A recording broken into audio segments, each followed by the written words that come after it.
اهلا وسهلا بيكم في قناتي ريهام فور بيوتي. اتمنى ان انتوا تكونوا بخير وبصحه وبسلام.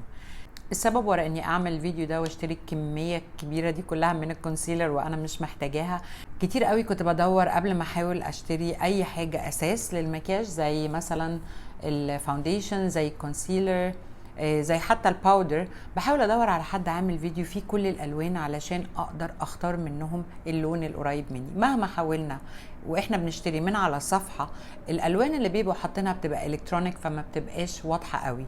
فقررت ان انا اللي هعمل الخطوه دي واشتري كل الوان الكونسيلر بتاعت شي جلام واجربها قدامكم علشان انتوا تبقى الحياه بالنسبه لكم اسهل مني وتعرفوا تختاروا اللون المناسب ليكم. بعد الفيديو ده كمان هعمل نفس الفيديو بس على الفاونديشنز بتاعت شي جلام، برضو علشان اسهل لكم ان انتوا تختاروا الفاونديشن المناسب ليكم قبل ما تشتروه من على الصفحه.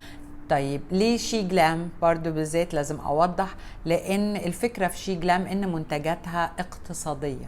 فانا لو هقعد اشتري النهارده الكونسيلر ده وبعد ما يوصلني الاقي لونه مش مناسب وبعد كده ارجع اشتري واحد تاني اشك فيه شويه كده فاجيبه وبعد كده يطلع لونه مش مناسب، يبقى ميزه ان الماركه اقتصاديه راحت. هصرف قد كده على كونسيلر واحد على ما يظبط. فانا عشان كده حابه اساعدكم واساعد نفسي اولا باني اوريكم كل الالوان وانتوا تختاروا اللون المناسب ليكم. خليني ابدا باني اقولني انا اشتريت كل الالوان كده. اوكي اهي، وهم عددهم 16 لون. كلهم جولي في باكيتة اللون ده. اللون الوحيد اللي جايلي في علبة مختلفة وغطاه لونه فضي كان لون تيراميسو، جايلي فضي، والعلبة كمان جايلي لونها فضي. مش فارقة عندي، يمكن هم غيروا الباكجينج، يمكن حصل حاجة. علبة بتيجي لونها بيج كده ومتغلفة بالسلوفان. الاكسبايري بتاعها 2026 والفيديو ده دلوقتي بنعمله في مايو 23، فالاكسبايري بتاعها 3 سنين which is حاجة كويسة جدا. ما اعتقدش ان هي هتقعد كل ده، يعني الكونسيلر من الحاجات اللي بتستعمل كتير وهتخلص بسرعة. العلبة بتيجي كده، المنتج بيجي جواها عامل كده. اوكي، انا بس بتاع ما حبيتش افتحها، انا فتحت كل حاجة تانية قبل الفيديو علشان ما ضيعلكوش وقتكم. على حسب الصفحة الكونسيلر بيقعد 12 ساعة مرطب، مات فينش يعني مش بيلمع، بيدي مات ناعم، كريلتي فري يعني ما فيش اي حيوانات اتأذت وهم بيصنعوا المنتج ده او بيجربوه. كمان هو فول كفرج، وطبعا احنا عارفين ان هو اصلا سائل، يعني هو مش كريم كونسيلر. سعر الواحد في حدود $2.5. طيب الفيديو ده انا بس هعمل فيه عرض للالوان ومناسبه لاي بشره او اندرتون، والفيديو اللي بعد كده هو اللي هجرب فيه الكونسيلر المناسب اللي هطلعه منهم ويطلع مناسب ليا. هجرب فيه الكواليتي او جوده الكونسيلر، بيسيح ما بيسيحش، بيقعد ال 12 ساعه اللي هم بيقولوا عليها او لا. فعشان كده ما تنسوش تعملوا سبسكرايب على الشانل بتاعتي عشان تشوفوا فيديوهاتي اللي جايه، وكمان ما تنسوش تعملوا له شير لكل اصحابكم اللي برضو زينا كده بيلوسوا ومش عارفين يختاروا اللون المناسب ليهم.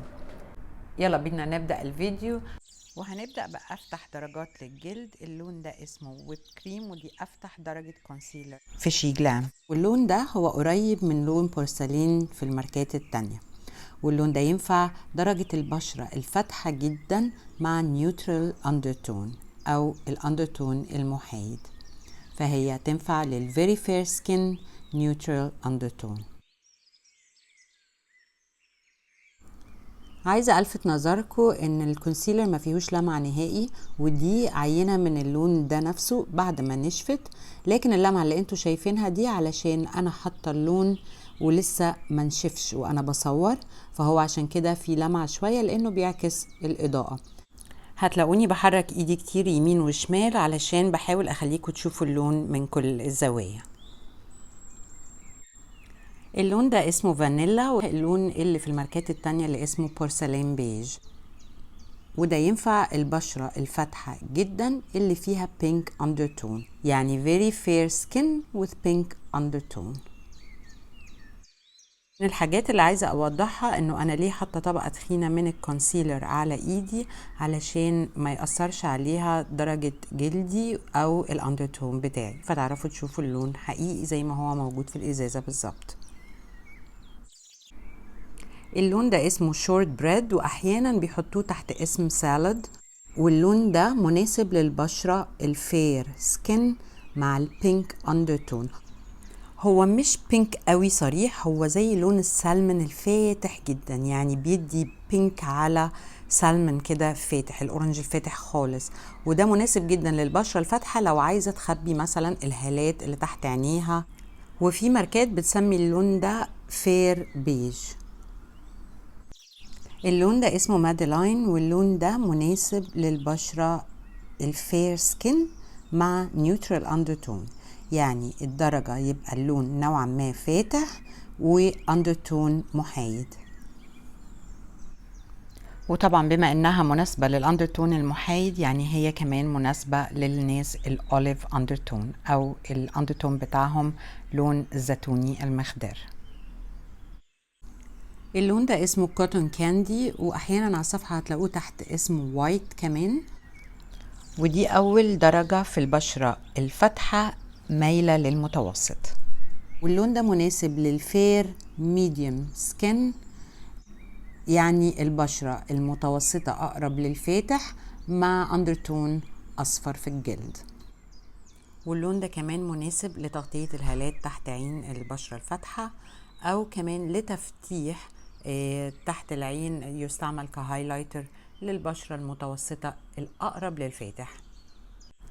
اللون ده اسمه سينامون، واللون ده مناسب للبشرة النيوترال اندرتون أو الاندرتون المحايد مع الفير ميديوم، أول درجات الميديوم اللي هي آخر درجات الفير.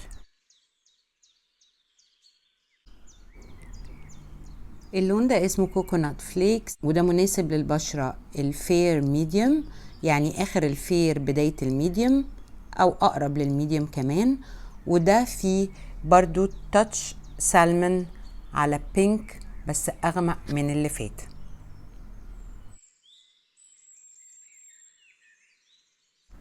وزي ما انتوا شفتوا هو مناسب جدا لتغطية التاتوهات، شوية منه تحت العين، ممكن كمان تغطي الهالات الغامقة تحت العين.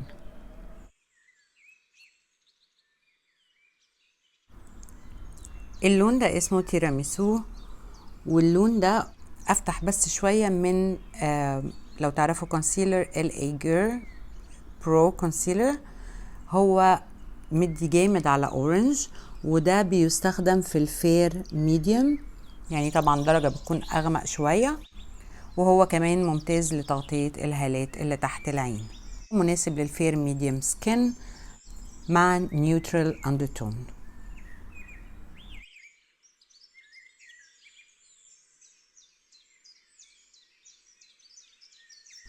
وهندخل دلوقتي في الميديوم دارك سكين، واول لون فيها افتح درجة اللي هي بيرلي شوجر، وده ينفع البشرة المتوسطة اللي فيها يلو اندرتون. ومهم قوي انتوا تبقوا عارفين درجة بشرتكم، هل انتوا فاتح قوي، فاتح داخل على ميديوم، ميديوم داخل على دارك، دارك ديب، يعني النقط دي مهمة، مش انه هي حاجة بسيطة، لان هي بتفرق جامد في الشكل النهائي للكونسيلر على وشنا. اللون ده اسمه وول نوت، وده في الماركات اللي بره ممكن تقولوا عليه ميديوم ساند، واللون ده مناسب لدرجة الميديوم دارك مع يلو اندرتون.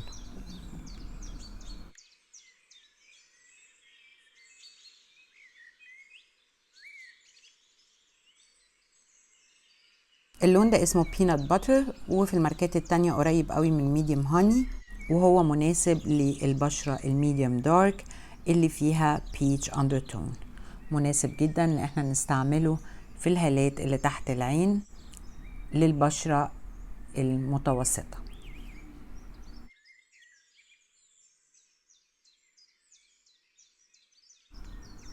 اللون ده اسمه أماندا أو أماندي، زي ما هما كاتبينها. واللون ده مناسب للبشرة الميديوم دارك، برضو احنا لسه فيها اقرب للدارك اللي هو التاند مع النيوترال اندرتون.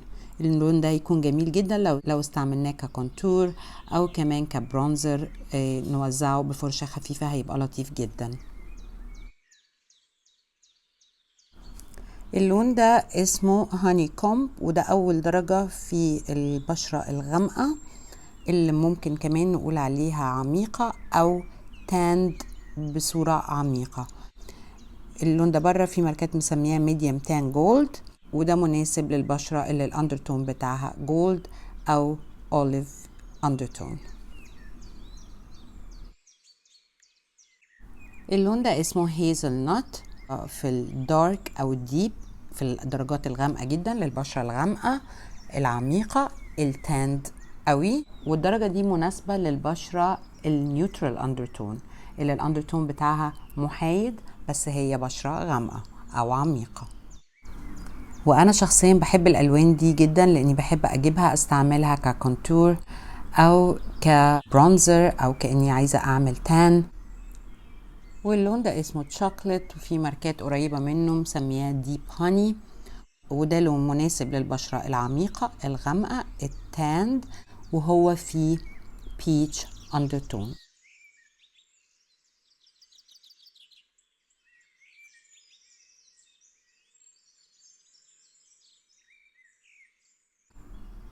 اما اخر لون معانا دلوقتي هو اغمق لون واسمه دارك كوفي، او في ماركات بتقول عليه ريتش ساند، وهو ده مناسب للبشرة برضو الغامقة او العميقة جدا، او ديب ريتش دارك. دي اللون ده فيه اندرتون اصفر، يعني هو مناسب للريتش دارك ديب سكين مع يلو اندرتون. لو الفيديو عجبكم ما تنسوش تعملوا لي لايك وتشتركوا في القناة بتاعتي عشان تشوفوا فيديوهاتي اللي جاية. اشوف وشكوا على خير.